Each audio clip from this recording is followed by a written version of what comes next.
La radio de la communauté en direct de Chicago. Bienvenue à cette édition du journal La Communauté. Nous recevons à ce journal Monsieur Castelin Cédric Balou, Castelin Cédric Balou, qui est le président du collectif des jeunes du Congo et de la diaspora, une voix engagée qui va partager son expérience, son combat pour la justice et le progrès. Nous allons aborder des sujets brûlants qui préoccupent la société congolaise, mais avant tout, nous mettrons l'accent sur son arrestation, les conditions de sa libération le 11 avril dernier, mais également nous parlerons de la santé, de l'accès à l'eau, de l'électricité, de la lutte contre la cherté de la vie au Congo-Brazzaville, bref, des difficultés que connaissent les Congolais au quotidien. Et bien, à ce sujet, les jeunes ont donc euh, prévu un cahier de charges à soumettre au gouvernement. Cela n'a pas été possible le 11 dernier puisque l'intéressé a été arrêté. Mais nous avons quelques doutes sur la réalisation de ce cahier de charges quand nous savons que ce gouvernement est un gouvernement qui manque d'efficacité. Restez avec nous pour la suite de cette émission. Alors, Monsieur Ballot, je le disais dans mon introduction à cette émission, vous avez finalement été libéré après certainement quelques interventions, car vous disiez dans votre post, votre audio après votre libération, que vous avez été transporté de bureau en bureau. Est-ce que vous pouvez nous raconter ce calvaire que vous avez vécu? Oui, calvaire, c'est le bon mot parce que nous avons lancé notre appel à la marche du 11 avril et arrivé à cette date, il était question que nous puissions nous rendre au lieu où d'autres jeunes nous attendaient pour que nous puissions débuter notre marche. Malheureusement, nous avons été infiltrés par un jeune qui n'était pas dans les préparatifs de la marche. Il a voulu se joindre à nous ce jour J pour aller sur les lieux de la marche avec nous. Bon, étant jeune et surtout que je le connaissais, je ne pouvais pas imaginer qu'il pouvait me préparer un tel coup, ne sachant pas qu'il était un indique de la police. Nous avons fait chemin ensemble, ne sachant pas que déjà au niveau du rond-point où je devrais sortir, parce que toute la zone où je vis avait été quadrillée par la police, et du coup, partout où je pouvais sortir, je devrais être pris. Euh, la chance pour moi était que je ne suis pas sorti par le rond-point parce que nous avions un point de rencontre avec d'autres amis où nous devions tous nous regrouper, les responsables du collectif, afin que nous puissions prendre le départ pour aller au rond-point de Mungali. Et pendant que je cheminais avec ce dernier, je ne savais pas qu'il était en train de renseigner au même moment la police. Et dès que nous sommes sortis sur le goudron, c'est un véhicule de la police qui est venu pour me bloquer la voie et des hommes armés en sont descendus, me pointant leurs armes et me prenant le téléphone, me demandant de monter dans le véhicule. Je suis monté et ils m'ont allongé de telle sorte que je ne sois pas visible. Et c'est ce qu'ils étaient eux-mêmes en train de dire, qu'il fallait me couvrir de telle sorte que je ne sois pas vu par la population. C'est ce qui a été fait. Et de là, ils m'ont transporté au commissariat de Mfilou. Au commissariat de Mfilou, je suis allé trouver le colonel, bon, je ne connais pas son nom, mais c'est lui le patron de la zone Foix. C'est-à-dire, il coordonne, lui-même, il est au PSP Plateau, mais il coordonne le commissariat du PSP Plateau, ceux de Mukondo, celui de Mukondo et ceux de Mfilou. Donc, de là-bas, je l'ai rencontré, a commencé ma première série d'interrogatoires, et de là, nous sommes partis au commissariat central, où je suis allé rencontrer tout le haut commandement de la police qui m'attendait sur place. Bon, il faut dire une chose, c'est que je n'ai pas été brutalisé, il faut le reconnaître, je n'ai pas été brutalisé. De là-bas, j'ai été auditionné encore, j'ai fait ma déposition pendant près de 2 heures à 3 heures. C'est un colonel qui prenait ma déposition. Et du commissariat central, j'ai été transporté au commandement des forces de police, la direction générale de la police, où nous attendait le général Obami Toufis. Et lui, il est plutôt allé dans le sens des conseils pour nous demander de respecter la loi. Et de commissariat central, nous sommes descendus au niveau du commandement des renseignements généraux de la police où j'ai encore été interrogé pendant près de 2 à 3 heures. Et de là-bas, j'ai été ramené au commissariat central. Du commissariat central, on est allé me déposer au commissariat du plateau de 15 ans, où 2 membres de l'association ont été appelés et on m'a remis à leur disposition comme pour me présenter. Voilà, nous vous le remettons comme nous l'avons pris, nous ne l'avons pas brutalisé, nous le remettons à votre disposition. Donc voilà un peu bon, le calvaire que j'ai pu vivre le 11 avril. Alors, Mais ce n'est pas une arrestation, ce n'est pas une interpellation. Pour moi, ça, c'est un kidnapping. J'ai été kidnappé. qu'est-ce qu'on vous reproche? Qu'est-ce qu'ils ont pu consigner dans leur rapport, le rapport d'audition, de votre audition notamment? Au départ, ils ont parlé de l'incitation à la haine, incitation à la rébellion. C'est ce qui avait été consigné. Voilà. Je vous rappelle que nous sommes au journal de la communauté invité Monsieur Castelin Cédric Balou, vous vous rappelez, qui a été arrêté le 11 dernier, transporté dans plusieurs bureaux, comme je l'ai dit au début, interrogé. Alors, Castelin, revenons un peu sur cet infiltré dont vous parliez. Quels sont les indices, justement, qui vous permettent de dire que c'est cet homme, cet ami, qui aurait infiltré votre bureau, hein, ce jour-là? Oui, bon, mais c'est une fois que je suis sorti parce qu'il y a un certain nombre de militants qui sont avec moi qui connaissent très bien ce garçon, sachant qu'il collabore avec, c'est un indique du commissariat de Filou. Il travaille avec le commissaire de Filou et son rôle, il n'est pas agent de la police, mais il renseigne la police sur un certain nombre de faits. Et lorsqu'il faut prendre quelqu'un, lorsqu'il faut arrêter quelqu'un, c'est lui qui renseigne la police. Voilà. Alors, une fois dans ces commissariats, dans ces bureaux, ça donne l'allure d'un prisonnier spécial. Pourquoi toutes ces dispositions? Parce que vous parlez du directeur de la police, Obami Toufis. Est-ce que ça valait la peine de rencontrer toutes ces autorités? Bon, je ne sais pas pourquoi est-ce que j'ai été conduit de bureau en bureau, mais je ne vois pas aussi pourquoi est-ce que j'ai été arrêté ou pourquoi est-ce que j'ai été coupé. Pour moi, c'est un acte normal, obéissant à la constitution de notre pays. Donc, je ne vois pas pourquoi est-ce que j'aurais pu être arrêté. Donc, ne sachant pas pourquoi est-ce que j'ai été arrêté, je ne peux pas aussi comprendre le pourquoi est-ce que je me suis baladé de bureau en bureau. Je vois que après cette arrestation, le groupe est-il resté mobilisé? Est-ce que il y a eu du côté donc dans vos rangs des gens qui se sont rendus dans ces commissariats ou la manifestation telle juste été estompée? Effectivement, lorsqu'ils se sont rendus compte que j'avais été pris par la police, ben, les camarades, il faut les appeler comme ça, parce que nous nous appelons camarades, parce que ce qui est vrai, nous sortons quand même des milieux politiques.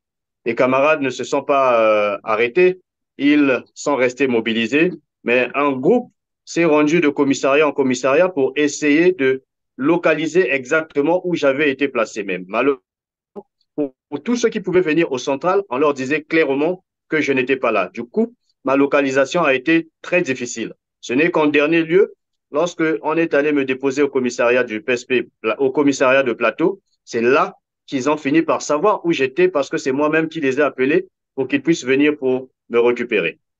Donc, ma localisation a été difficile, en tout cas, parce que partout où ils pouvaient passer, on ne leur disait pas exactement où je me trouvais. C'est Alors, pourquoi je parle de kidnapping.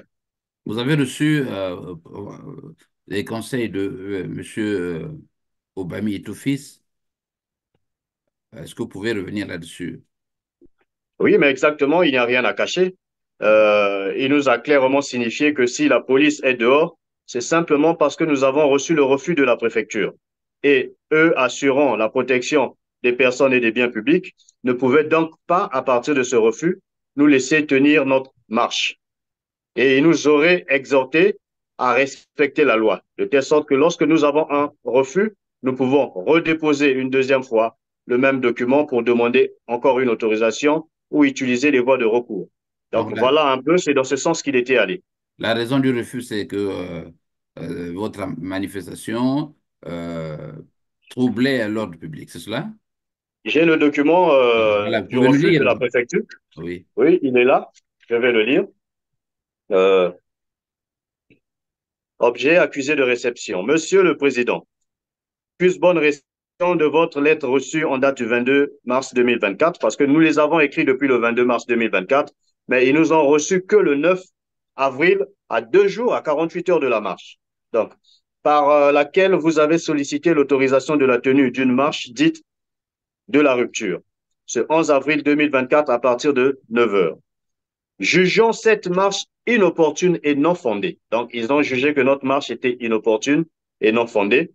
J'ai le regret de ne pouvoir donner une suite favorable à votre demande, ceci pour prévenir éventuellement troubles à l'ordre public.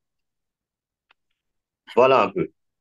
Voilà. Est-ce que maintenant, Cédric, nous pouvons maintenant, au pied de la lettre, passer à vos revendications? D'abord, avant de passer à ces revendications, je voudrais faire la lumière sur euh, la confusion qu'il y a eu entre votre marche et la clameur publique là-bas à Brazza et partout dans la diaspora sur l'affaire des terres cédées au Rwanda par le gouvernement congolais à travers des actes signés par M. Christel Denis Sassou Nguesso et le président lui-même. Alors, dites-nous, est-ce que cette marche avait pour but de condamner cette action du gouvernement congolais? Bon, l'objectif principal de cette marche était les revendications de la jeunesse, parmi lesquelles les emplois des jeunes. Et donc, nous marchons parce que la jeunesse congolaise dans son entièreté, c'est-à-dire ceux au niveau local et ceux de la diaspora, nous avons mis sur pied un programme pour la jeunesse que nous avons appelé Vision 2030, programme Denis Sassou Nguesso pour la jeunesse. Et donc, cette marche avait pour objectif d'aller déposer officiellement ce programme auprès du Premier ministre, chef du gouvernement. Bon, n'empêche que nous pouvions aussi revendiquer par là cette affaire qui est en train de faire la une actuellement sur la cession des terres au Rwandais. Et moi, je ne me prononce pas trop là-dessus parce que pour moi, cet acte est illégal. Parce que une cession des terres qui n'obéit pas à la loi ne peut pas être prise en compte. Pour nous, c'est un non-sens. Parce que avant de procéder à la cession des terres, il faudrait que le président ait eu à consulter le peuple par voie d'un référendum. Et dès lors que cet acte ne s'est pas posé, les Congolais ne peuvent pas considérer que les terres ont été vendues. Voilà, c'est une position un peu plus claire. Alors maintenant, revenons sur votre espèce de cahier de charge. Que revendiquez-vous et à qui devriez-vous justement porter ces revendications? Je voudrais vous Oui, voir monsieur. être plus ou moins pédagogique avec peut-être lire un document pour que nous ayons l'intelligence même de ce que vous cherchez. Oui, monsieur Jean-Léoui, c'est un vaste document, c'est un vaste Bon, programme bon, de... on n'aura pas, euh, pas le temps de oui, faire le développement, mais les grands traits, les grandes lignes, parce que nous oui, connaissons les problèmes de je, la jeunesse, nous connaissons les problèmes des Congolais en général. Est-ce que vous pouvez peindre un tableau succinct de ces problèmes? d'accord. Le programme Vision 2030, programme Denis Sassou Nguesso pour la jeunesse, est un vaste et ambitieux programme qui prend en compte les besoins de la jeunesse. Je vais vous donner lecture des grandes lignes parce que ce programme comporte 11 composantes. Et je vais vous faire lecture de ces 11 composantes afin que vous essayiez un peu de comprendre la grandeur de la dimension de ce programme. Et donc, dans ce programme, nous prenons en compte les problèmes de l'éducation de qualité et de la formation professionnelle. Ça, c'est la première composante. Nous parlons aussi de la stimulation de l'emploi et de l'entrepreneuriat. Ça, c'est la deuxième composante. Nous parlons aussi de l'amélioration de l'accès aux services de santé. Nous parlons de la promotion de l'engagement civique et du leadership parce que nous nous sommes rendus compte que les Congolais n'ont plus l'amour de leur pays. Nous ne pouvons pas comprendre que des Congolais détournent massivement des fonds sans pourtant se soucier de leur pays et de leur peuple. Donc, nous avons aussi la promotion de l'inclusion sociale et de l'équité.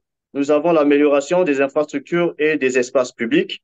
Nous avons la lutte contre le banditisme et la délinquance juvénile parce que nous voudrions éradiquer le phénomène de délinquance juvénile des jeunes qu'on appelle communément bébés noirs. Nous avons le développement des zones rurales. Nous avons la promotion des jeunes peuples autochtones. nous avons l'accès à l'eau potable et à l'électricité renouvelable, et nous avons la prise en charge des jeunes vivant avec handicap, et nous avons le transport pour tous. Donc voilà un peu les 11 composantes de notre document. Donc c'est un vaste document, c'est un vaste programme que nous avons budgétisé à hauteur de 1000 milliards par année pendant 7 ans. Pour nous, en 2023, le 31, lorsque le président a décrété année 2024 comme étant année de la jeunesse, cela a été un ouf de soulagement pour la jeunesse parce que nous pensions que dès lors, la jeunesse sera prise en compte et toute cette année sera consacrée à la résolution des problèmes des jeunes. Et lorsque le ministre Thierry Mongala vient annoncer la création de 100 000 emplois pour cette année, bon, mais nous nous sommes dit que c'est du déjà entendu. Parce que si nous regardons un peu en 2002, où le président de la République avait annoncé la création de 40 000 emplois par année, aujourd'hui, nous serons certainement autour de 800 000, 400 emplois et nous n'avons rien vu dans ce sens. Donc, permettez-nous de douter. Déjà qu'en en 2002, nous avons été trompés. Je ne pense pas qu'aujourd'hui, les jeunes soient à mesure d'accepter sans pourtant qu'ils ne puissent avoir des réserves. C'est pourquoi nous leur avons collé un ultimatum en leur annonçant qu'au bout des 3 mois, parce que le président a dit que la concrétisation de cette politique sera visible à partir du premier trimestre. Et nous avons vu, c'est pourquoi vous voyez que nous avons mis notre marche en avril pour laisser le premier trimestre s'écouler et nous l'avons fait.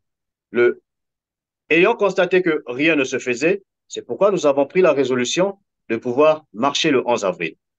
Alors, jusqu'ici, donc, nous sommes au mois d'avril. Nous ne savons pas exactement combien de jobs ont été créés. Vous n'avez pas ces statistiques-là. Ben, je voudrais d'abord revenir sur Vision 2030. Est-ce que Vision 2030 est un contenant dans lequel nous trouvons la fameuse année de la jeunesse? Est-ce que c'est déjà un processus enclenché qui fait partie, donc, année de la jeunesse décrétée par M. Sassou, M. Denis Sassou Nguesso? Est-ce que c'est une étape déjà de cette vision 2030? C'est Bon, pas assez clair dans mon esprit, hein. Est-ce que c'est la même chose ou l'année de la jeunesse est juste apparue comme ça? Est-ce qu'elle fait partie d'un programme précis et qui s'inscrit dans ce cadre de Vision 2030?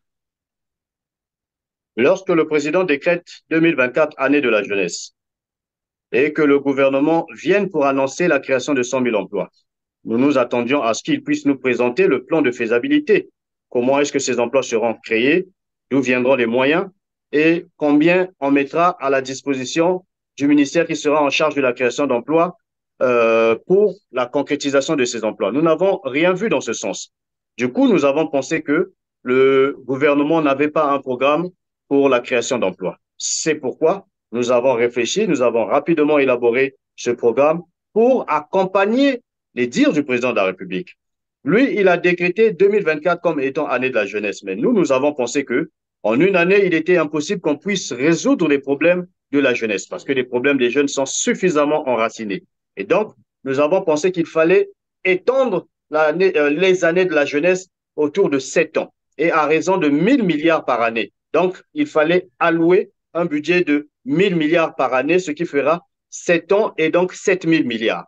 Donc, justement, ce programme, nous l'avons conçu pour aider le président de la République à s'en sortir parce que nous avons compris que son gouvernement n'avait rien programmé ou n'avait rien prévu pour la matérialisation de ces emplois-là. Et Donc, ce n'était qu'un buzz pour le gouvernement. et le président vous a dit qu'il mettrait à votre disposition 1000 milliards. Où va-t-il les trouver, ces 1000 milliards? Oui, mais nous avons Dans donné des pistes de l'argent des générations futures, peut-être? Bon, nous ne sommes pas allés d'abord, nous n'avons pas voulu regarder l'argent des générations futures parce que jusqu'à aujourd'hui, si on est incapable de nous répondre à ce propos, c'est que ces fonds n'existent plus. Nous n'avons pas voulu aller dans le fictif. Nous sommes dans le concret. Et donc, nous avons fait des propositions parce que nous savons que la loi de finances de cette année prévoit un excédent budgétaire de 536 milliards 130 millions de francs CFA.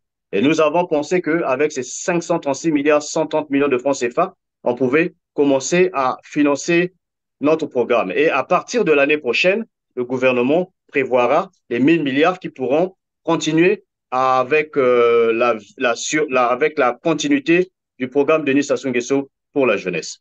Voilà, on reproche aux radios de la diaspora peut-être d'être plus ou moins dur sur les actions du gouvernement, mais il y a des précédents sur lesquels je voudrais que nous insistions. Vous avez l'histoire du FIGA, qui est une entreprise, justement, volonté du gouvernement de régler ces problèmes de la jeunesse. Parce que tout ce que vous avez cité ici, ce sont les problèmes des Congolais, en fait.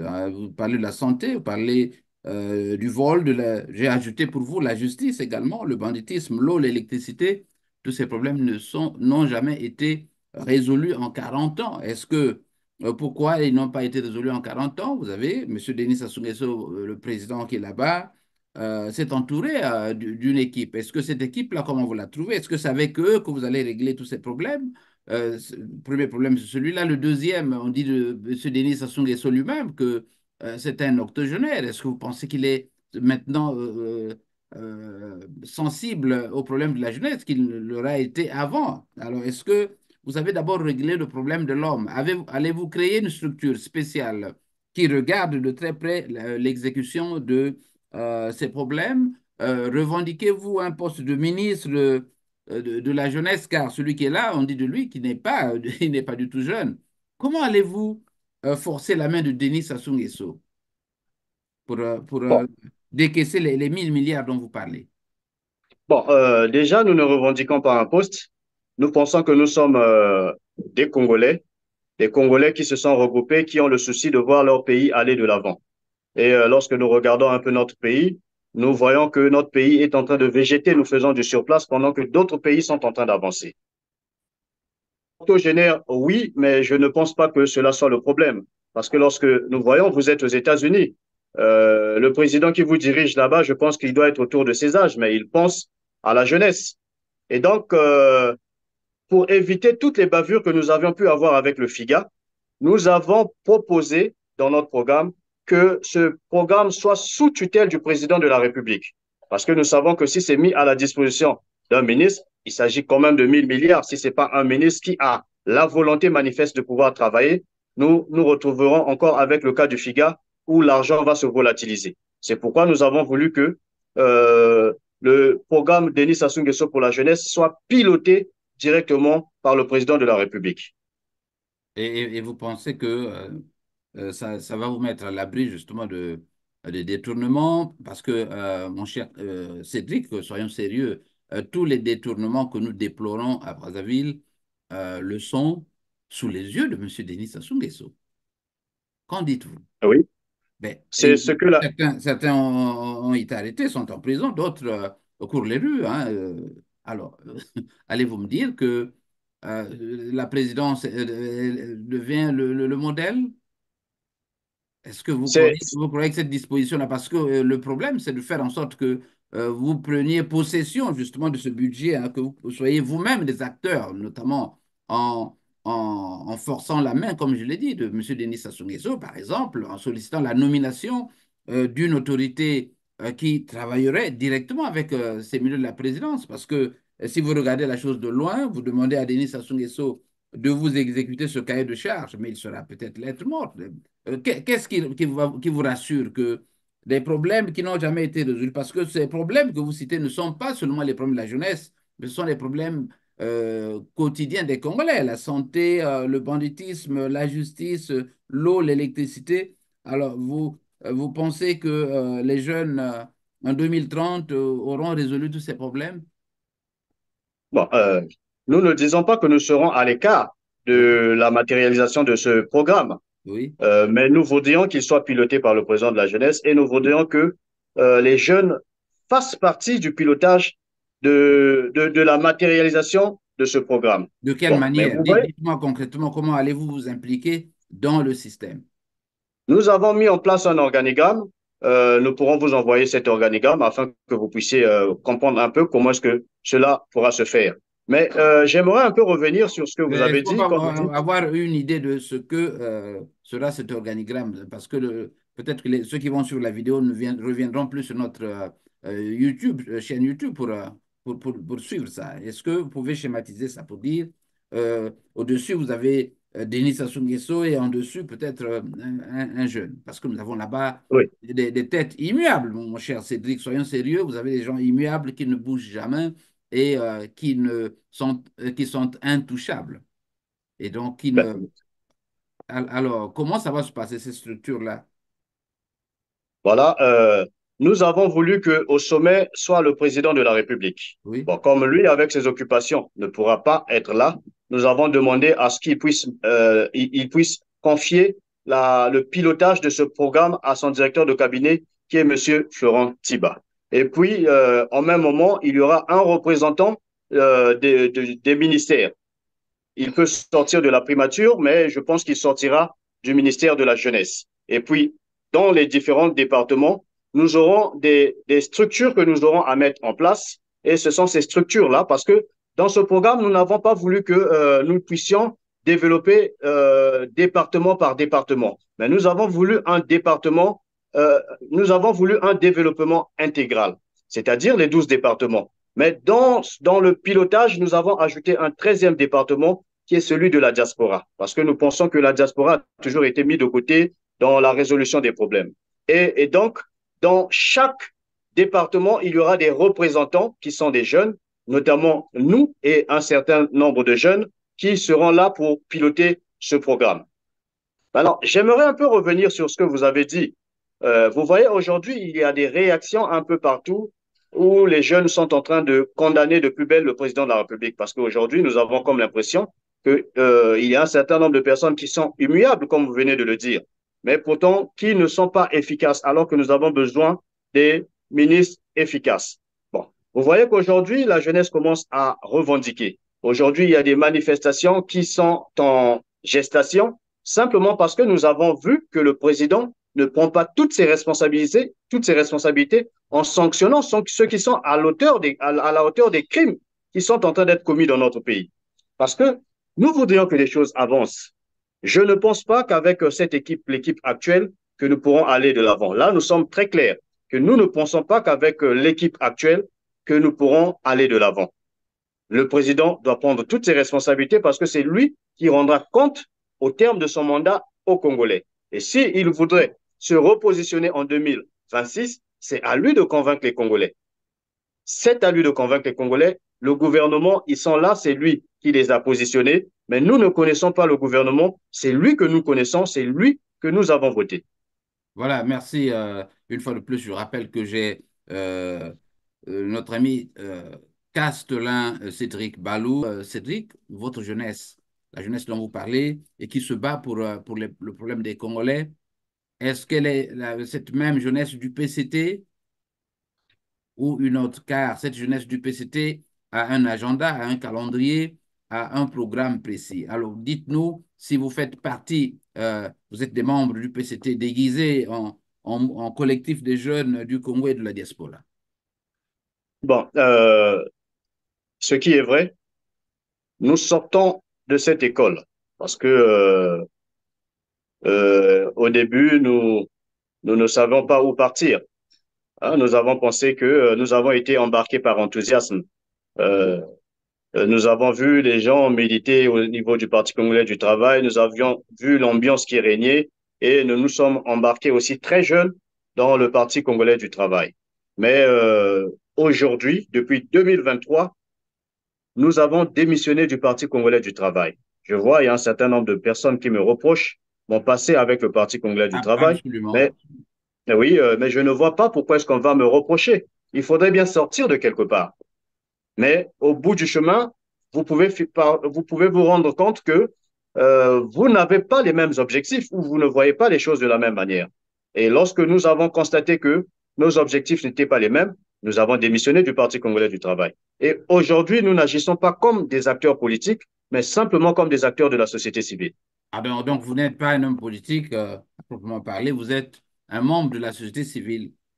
Exactement, je ne suis pas un acteur politique, je n'agis pas en tant qu'un homme politique, mais simplement comme un acteur de la société civile. Et qui collabore justement avec le régime en place, qui ne vise pas le renversement de l'ordre actuel. Ça, c'est clair. Bon, le renversement de l'ordre actuel, C'est-à-dire parler que du renversement, parlait du renversement de l'ordre actuel, mais c'est pas nous, ce sont les élections qui vont trancher, c'est pas à nous de le dire. Les élections, c'est pour 2026, mais nous avons pensé que le président de la République, parce qu'il ne faudrait pas qu'il y ait de confusion, nous avons intitulé notre programme Denis Sassou Nguesso pour la jeunesse, simplement parce que c'est lui qui décrète cette année comme étant année de la jeunesse. C'est pourquoi, ayant constaté qu'il y avait une certaine léthargie au niveau de la création d'emplois, nous avons pensé aider ce dernier en, en intitulant notre programme Denis Sassou Nguesso pour la jeunesse. Donc, ce n'est pas pour flatter le président de la République, mais nous sommes des Congolais, nous avons ce désir d'accompagner le développement de notre pays. Et tant que nous pourrons faire des propositions, nous allons continuer à faire ces propositions. Mais nous n'avons rien à voir avec le Parti congolais du travail. Nous n'avons rien à voir. Si même un autre président arrivait à remplacer le président Denis Sassou Nguesso, eh bien, nous allons toujours collaborer pour apporter une pierre à l'édifice parce que nous voudrions que notre pays se développe. Alors, concrètement, est-ce que vous visez, parce que le cahier de charge, finalement, il va pourrir dans les tiroirs, votre action a été arrêtée par la police, qu'entrevoyez-vous? Ben, mais nous n'allons pas nous arrêter par là. Nous avons peut-être perdu la bataille, mais le combat, il est encore là. Nous avons déjà fait passer notre message. Aujourd'hui, nous savons, aujourd'hui, le gouvernement, le président de la République lui-même aussi, il sait qu'il y a un véritable problème qui est là. Il sait que les jeunes, aujourd'hui, ne pourront plus se taire. Il sait que les jeunes, actuellement, sont capables de tout parce que la famine, la famine finit même par brouiller le raisonnement de la population. Et face à tous ces mots, je pense que le président de la République devrait prendre en compte notre programme. Ne pas prendre en compte notre programme, c'est simplement ne pas vouloir débloquer la situation qui est en cours. Ne pas prendre en compte ce programme voudrait simplement dire que lui-même ne voudrait pas céder parce que c'est une aide que nous lui apportons. Nous avons pris le soin de concevoir ce programme pour débloquer le problème des jeunes. Avec ce programme, le président de la République n'aura aucun mal à pouvoir créer des emplois. Mais ne pas vouloir de ce programme voudrait simplement dire que la création des emplois n'était pas à l'ordre du jour. Alors vous-même, j'ai oublié de vous poser la question. Êtes-vous un cadre régulier dans le pays? Que faites-vous? Mmh. Un cadre dans le pays, c'est-à-dire occupant une responsabilité. C'est-à-dire que, oui, par exemple. Non, mais nous n'occupons pas un poste. Nous n'occupons pas un poste. euh, Nous n'occupons pas de poste dans ce pays-là. Êtes-vous disposé justement à assumer des responsabilités si on vous les proposer, par exemple, au niveau du gouvernement congolais? Bon, mais c'est pas à moi de définir cela. C'est au président de la République de juger nécessaire celui qu'il peut responsabiliser. C'est pas à moi de le dire. Alors, S'il peut oui. penser que nous avons les aptitudes, bon, voulant servir le pays, nous n'allons pas refuser. Mais seulement, ce n'est pas ce que nous sommes en train de réclamer. Nous, ce que nous réclamons, ce sont les emplois pour les jeunes. C'est le président qui a décrété, ils ont annoncé eux-mêmes, c'est pas nous qui leur avons demandé d'annoncer la création des emplois. Et nous avons vu une opportunité de pouvoir aider le gouvernement et nous avons proposé ce programme. Mais parler de la revendication d'un poste ministériel, c'est pas notre intention. Voilà, voilà merci d'être modeste. Alors, je vous rappelle que nous avons Castelin Cédric Balou. D'abord, nous parlions de son arrestation le 11 dernier, mais aussi de leur projet. Vous savez, Cédric, que le projet dont vous parlez fait partie de ce qu'on appelle les objectifs de développement durable de l'ONU, hein, dont le Congo est signataire. On voit que dans beaucoup de pays, beaucoup de choses se font déjà, hein. Euh, dans le cadre de l'amélioration des conditions de vie des citoyens, des populations. Vous avez le domaine de l'eau, de l'électricité, vous avez des coupures d'électricité tous les jours là-bas, hein, avec le fameux Adou, hein, Adou Danga, je ne sais pas comment on l'appelle, celui-là encore, mais il est toujours là, en dépit des difficultés que vous connaissez, hein. La qualité de l'eau, une eau qui est non seulement difficile, hein, rare, mais parfois qui est d'une mauvaise qualité. Alors, maintenant, à quoi allez-vous vous attaquer? Le plus urgent, c'est quoi? Parce qu'il faut être efficient. Il ne faut pas simplement se présenter aux médias ou écrire dans la presse. Est-ce que vous avez déjà des actions dans le temps, échelonnées dans le temps, pour que celui qui vous écoute comprennent qu'effectivement vous êtes sérieux. Le bureau que vous assumez, il est au Congo. Vous avez également des membres dans la diaspora. Qu'allez-vous faire d'ici là, donc à partir de demain ou de la semaine prochaine? Merci, Monsieur Jean-Lewis, de reconnaître que notre programme, les composantes que nous avons développées, s'alignent aux objectifs de développement durable. C'est pourquoi nous parlons de la vision 2030, parce que nous savons qu'en 2030, il y aura un compte rendu qui se fera sur les objectifs de développement durable, parce que c'est en 2030 que le compte rendu se fera. Et donc, nous avons pensé aider le président de la République à préparer son compte rendu. Vous avez constaté qu'il y a un certain nombre de problèmes dans notre pays. Il y a de nombreux problèmes dans notre pays.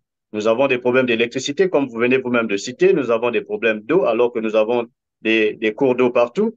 Nous avons des problèmes d'emploi durable dans notre pays. Et donc, nous avons beaucoup de problèmes. Pour l'heure, c'est d'abord de regarder avec le gouvernement et s'ils veulent bien de notre aide, parce qu'il faudrait qu'eux-mêmes puissent ouvrir la porte.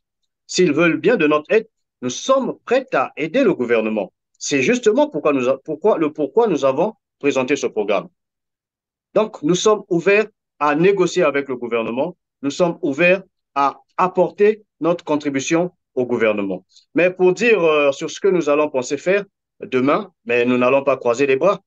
Nous allons continuer à mener un certain nombre d'actions jusqu'à ce que nous puissions provoquer un déclic du côté du gouvernement. Parce que tout ce que nous voudrions faire est consigné dans ce programme que nous avons présenté au président de la République.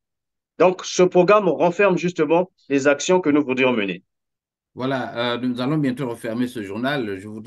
J'ai constaté, hein, du moins que la parole est en train de se libérer au Congo-Brazzaville. Il y a des choses qu'on ne pouvait voir à l'époque dans ce régime, bien sûr, de Denis Sassou Nguesso.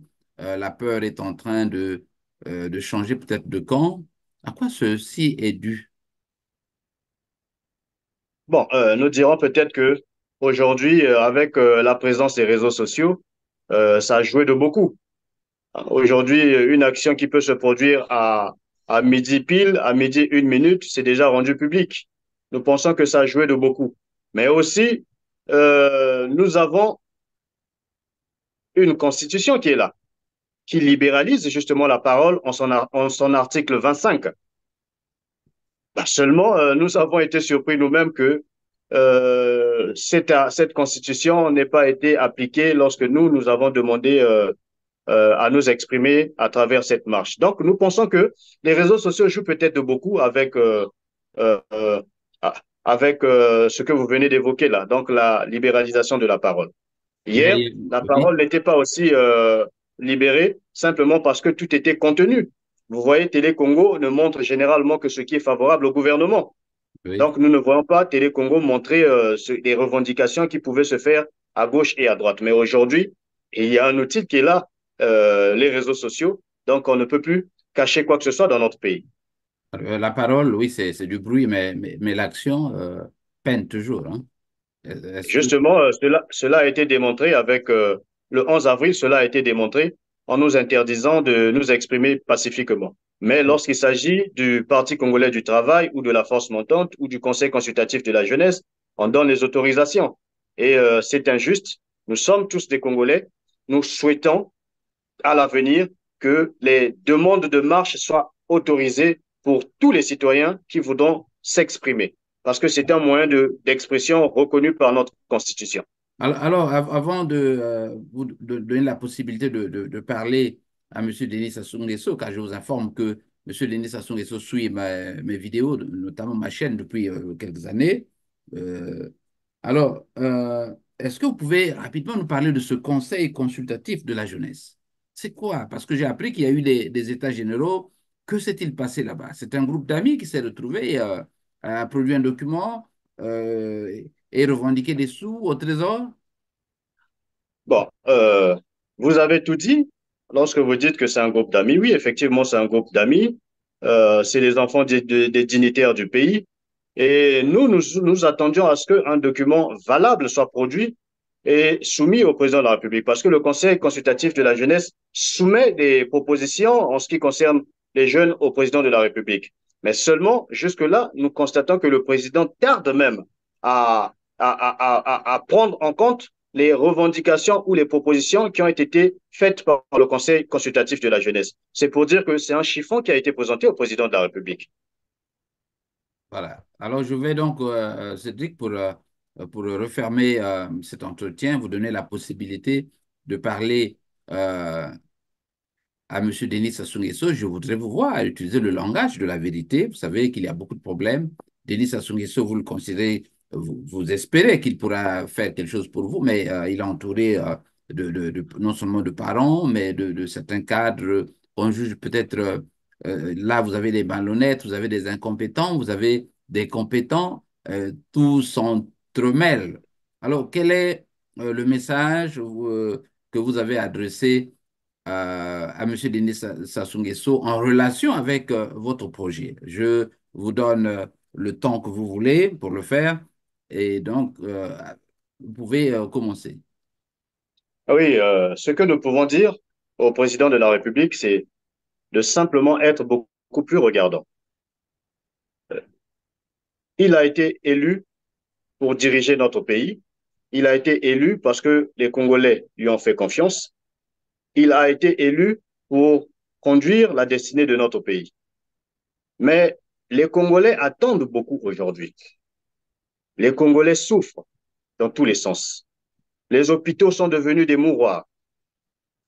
La vie, le fait que les denrées alimentaires ne font que galoper au niveau des marchés, alors qu'il n'y a pas d'emploi pour les jeunes, il n'y a pas d'emploi pour les Congolais.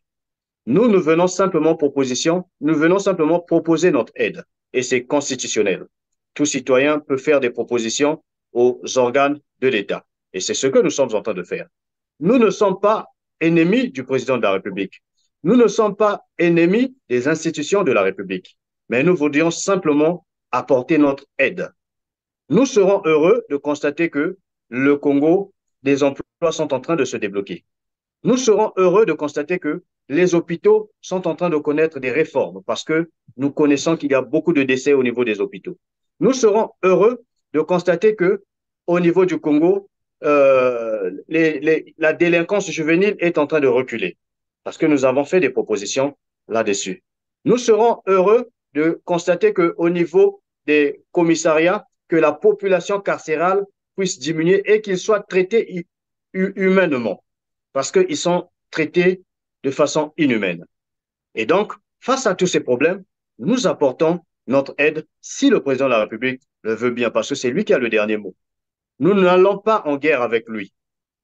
Nous ne voulons pas destituer ou renverser les institutions, mais nous voudrions simplement, étant acteurs de la société civile, apporter notre pierre à l'édifice.